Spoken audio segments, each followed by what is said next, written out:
గీతతో కోట్ల మందికి దారి చూపించిన అతనికన్నా గురువెవరు?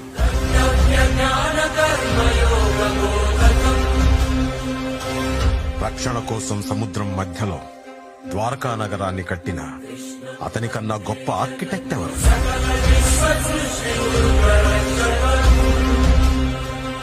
చూపుతోనే మనసులోని మాట చెప్పే అతనికన్నా గొప్ప సైకాలజిస్ట్ ఎవరు? వేణుగానంతోనే గోవుల్ని గోపికల్ని కట్టిపడేసే అతన్ని మించిన మ్యూజిషియన్ ఎవరు? నిత్యారోగ్యంతో ఉండే సూచనలు చెప్పిన అతనికి మించిన డాక్టర్ ఎవరు? ధర్మం కోసం యుద్ధం చేయమని చెప్పిన అతన్ని మించిన వీరుడెవరు?